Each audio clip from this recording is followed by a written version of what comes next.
আসসালামু আলাইকুম প্রিয় আইন শিক্ষার্থী ভাই বোনেরা, কেমন আছেন? আমাদের যে ধারাবাহিক ক্লাসগুলো চলছে ফৌজদারি কার্যবিধি নিয়ে, আজকের এই পঞ্চম চ্যাপ্টারের ক্লাস হবে। আমরা এখানে 46 থেকে 67 এই ধারাগুলো কি আছে সেই বিষয়গুলো জানবো। আসলে একটা আসামিকে গ্রেপ্তার করা হয় মূলত দুইভাবে, একটা হচ্ছে পরোয়ানায় আর একটা হচ্ছে বিনা পরোয়ানায়। আমরা পরোয়ানাটা সাধারণভাবে গ্রেপ্তার এই হিসেবে পড়ব। এই বিষয়টা আমরা 46 থেকে শুরু হয়ে 53 পর্যন্ত আছে। তো আমরা একটু খেয়াল করি যে 46-এ বলা হয়েছে একটা পুলিশ অফিসার বা অর্থাৎ গ্রেপ্তারের ক্ষমতাপ্রাপ্ত ব্যক্তি কিভাবে আসামিকে গ্রেপ্তার করবে। এখানে বলে তিনটে সাব পয়েন্ট আছে। এখানে স্পর্শ বা আটক, স্পর্শ করে আটক করতে হবে, যে আসামিকে হাত দিয়ে ধরে আটক করতে হবে। যদি সে পালানোর চেষ্টা করে তাহলে প্রয়োজনীয় ব্যবস্থা নিতে হবে। আর আসামি যদি মৃত্যুদণ্ড বা যাবজ্জীবন কারাদণ্ডের আসামি না হয় তাহলে সেক্ষেত্রে তার মৃত্যু ঘটানো যাবে না, অর্থাৎ তাকে গ্রেপ্তার করতে যেয়ে তার মৃত্যু ঘটানো যাবে না। এটা হচ্ছে 46-এর বক্তব্য।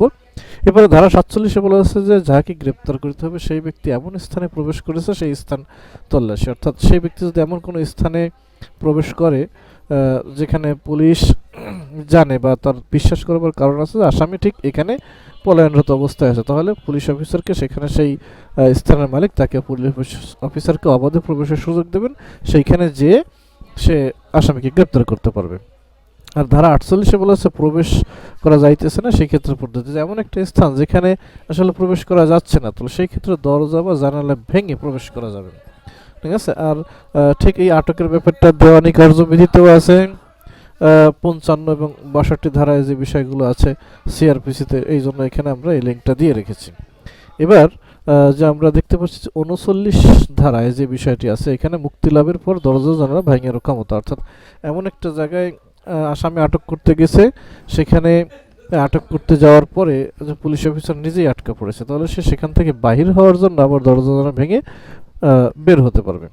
আর 50 ধারা বলছে অনাবশ্যক বাধা প্রদান করা যাবে না, অর্থাৎ প্রয়োজন অপেক্ষা বেশি বল প্রয়োগ করা যাবে না। যতটুকু প্রয়োজন অতটুকু বল প্রয়োগ করা যাবে, তার বেশি প্রয়োগ করা যাবে। এই বিষয়টা বলছে সেটি হলো যে গ্রেপ্তারকৃত ব্যক্তির দেহ তল্লাশি। কোনো আসামিকে গ্রেপ্তার করা হলে তার পরিধেয় বস্ত্র ব্যতীত যা পাওয়া যাবে সবকিছু তা পুলিশের হেফাজতে নিয়ে নেওয়া হবে। অর্থাৎ আর যদি এই আসামিটা একজন মহিলা হয় তাহলে সেই ক্ষেত্রে মহিলা পুলিশ দিয়ে তার শালীনতার দিক লক্ষ্য রেখে, অর্থাৎ শালীনতার সহিত কোনো মহিলা পুলিশ দিয়ে গ্রেপ্তার করাতে হবে। আর যদি তার কাছে এমন কোনো অস্ত্র পাওয়া যায় যেগুলো অবৈধ, তাহলে সেগুলো পুলিশ একটা হেফাজতে নেবে, আসামিকে যেখানে সোপর্দ করে সেখানে এই অস্ত্রটাও জমা দেবে। এই হচ্ছে পরোয়ানা মূল্যে আটক। সাধারণভাবে একজন আসামিকে আটক করতে গেলে পুলিশ এই পন্থা ব্যবহার করবে। আর আমাদের একটা গুরুত্বপূর্ণ বিষয় হলো যে বিনা পরোয়ানায়, অর্থাৎ কোনো পরোয়ানা ছাড়া, আদালতের নির্দেশ ছাড়া, কোনো অভিযোগ ছাড়াই পুলিশ এই 9টি ক্ষেত্রে যে কাউকে গ্রেপ্তার করতে পারে। সেই বিষয়টা হচ্ছে যদি পুলিশ দেখে কোনো আমলযোগ্য অপরাধ হচ্ছে। এখন আমলযোগ্য অপরাধ কি সেই বিষয়গুলো দ্বিতীয় তফসিলের 3য় কলামে বলা আছে। ঠিক আছে। এরপর হচ্ছে কারো কাছে যদি ঘর ভাঙার সরঞ্জাম থাকে, সে যদি ঘোষিত অপরাধী হয়ে থাকে, চোরাই মাল যদি কারো কাছে থেকে থাকে, দণ্ডবিধির 410 ধারায় চোরাই মালের সংজ্ঞা দেওয়া হয়েছে। পুলিশি কাজে বাধা দান করলে বা পালানোর চেষ্টা করলে সেক্ষেত্রেও তাকে বিনা পরোয়ানায় গ্রেপ্তার করা যায়। সশস্ত্র বাহিনী থেকে যদি কেউ পলায়ন করে সেক্ষেত্রেও বিনা পরোয়ানায় গ্রেপ্তার করা যায়, অর্থাৎ সশস্ত্র বাহিনীতে যোগদান করার পর অথবা ট্রেনিং থেকে পলায় চলে আসলে সেই সমস্ত ব্যক্তিদেরকে পরোয়ানা ছাড়াই গ্রেপ্তার করা যায়।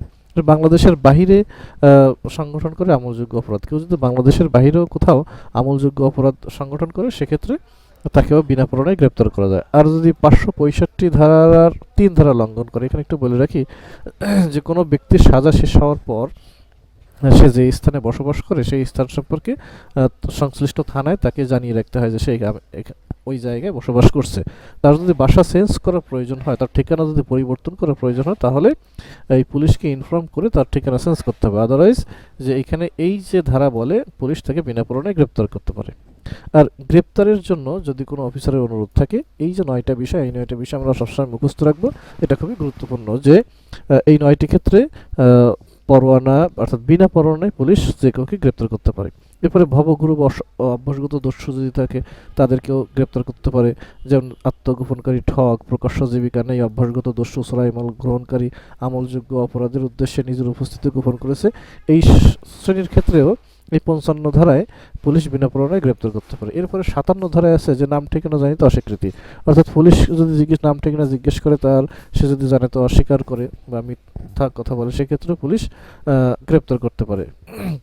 এক্ষেত্রে 54 ধারায় যেমনভাবে গ্রেপ্তার করে ম্যাজিস্ট্রেটের নিকট প্রেরণ করতে হবে, 57 ধারায় সেই একই কাজটা করতে হবে।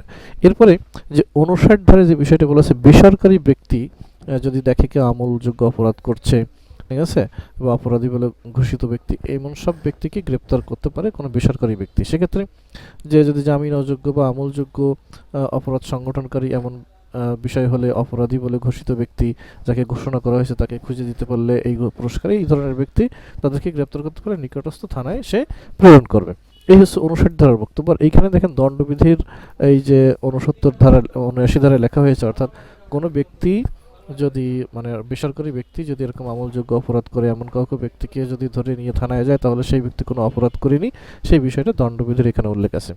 এরপরে 60 ধারায় যে বিষয়টা বলা আছে, গ্রেপ্তারকৃত ব্যক্তিকে ম্যাজিস্ট্রেট অথবা থানার ভারপ্রাপ্ত কর্মকর্তার কাছে নিয়ে যাবে, অর্থাৎ 59 ধারায় গ্রেপ্তার করলে এই 60 ধারায় থানার ভারপ্রাপ্ত কর্মকর্তা বা ম্যাজিস্ট্রেটের কাছে নিয়ে যেতে হবে। গ্রেপ্তার আর এই যে সব ধারায় গ্রেপ্তারকৃত ব্যক্তিকে 24 ঘন্টার বেশি আটক রাখা যাবে না, যে বিষয়টা 167 ধারায়ও এই বিষয়ে বলা হয়েছে। আর এরপরে গ্রেপ্তার সম্পর্কে পুলিশ রিপোর্ট দেবে।